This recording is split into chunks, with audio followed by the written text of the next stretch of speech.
Exode chapitre 38, traduction Louis II.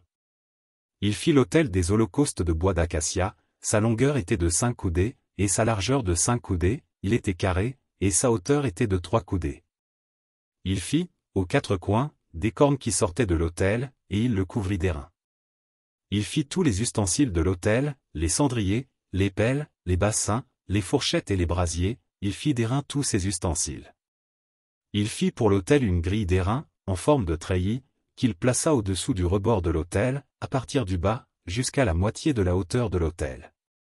Il fondit 4 anneaux, qu'il mit aux 4 coins de la grille d'airain, pour recevoir les barres. Il fit les barres de bois d'acacia, et les couvrit d'airain. Il passa dans les anneaux aux côtés de l'autel les barres qui servaient à le porter. Il le fit creux, avec des planches. Il fit la cuve d'airain, avec sa base d'airain, en employant les miroirs des femmes qui s'assemblaient à l'entrée de la tente d'assignation. Il fit le parvis. Du côté du midi, il y avait, pour former le parvis, des toiles de fin lin retors, sur une longueur de 100 coudées. Avec 20 colonnes posant sur 20 bases d'airain, les crochets des colonnes et leurs tringles étaient d'argent. Du côté du nord, il y avait 100 coudées de toile, avec 20 colonnes et leurs 20 bases d'airain, les crochets des colonnes et leurs tringles étaient d'argent.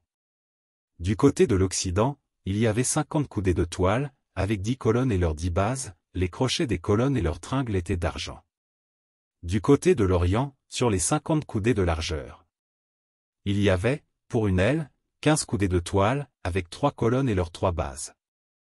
Et, pour la seconde aile, qui lui correspondait de l'autre côté de la porte du parvis, 15 coudées de toile, avec 3 colonnes et leurs 3 bases. Toutes les toiles formant l'enceinte du parvis étaient de fin lin retors. Les bases pour les colonnes étaient d'airain, les crochets des colonnes et leurs tringles étaient d'argent, et leurs chapiteaux étaient couverts d'argent. Toutes les colonnes du parvis étaient jointes par des tringles d'argent. Le rideau de la porte du parvis était un ouvrage de broderie en fil bleu, pourpre et cramoisi, et en fin lin retors, il avait une longueur de 20 coudées, et sa hauteur était de 5 coudées, comme la largeur des toiles du parvis. Ces 4 colonnes et leurs 4 bases étaient d'airain, les crochets et leurs tringles étaient d'argent, et leurs chapiteaux étaient couverts d'argent. Tous les pieux de l'enceinte du tabernacle et du parvis étaient d'airain.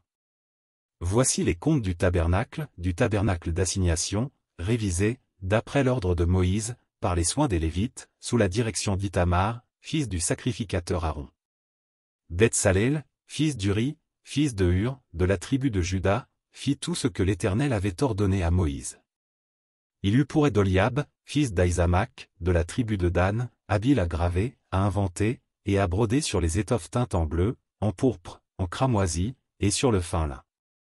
Le total de l'or employé à l'œuvre pour tous les travaux du sanctuaire, or qui fut le produit des offrandes, montait à 29 talents et 730 cycles, selon le cycle du sanctuaire. L'argent de ceux de l'assemblée dont on fit le dénombrement montait à 100 talents et 1775 cycles, selon le cycle du sanctuaire. C'était un demi-cycle par tête, la moitié d'un cycle, selon le cycle du sanctuaire, pour chaque homme compris dans le dénombrement, depuis l'âge de 20 ans et au-dessus, soit pour 603 550 hommes. Les 100 talents d'argent servirent à fondre les bases du sanctuaire et les bases du voile, 100 bases pour les 100 talents, 1 talent par base. Et avec les 1775 cycles on fit les crochets et les tringles pour les colonnes, et on couvrit les chapiteaux. L'airain des offrandes montait à 70 talents et 2400 cycles.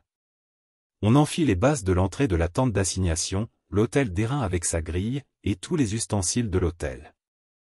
Les bases du parvis, tout autour, et les bases de la porte du parvis, et tous les pieux de l'enceinte du tabernacle et du parvis.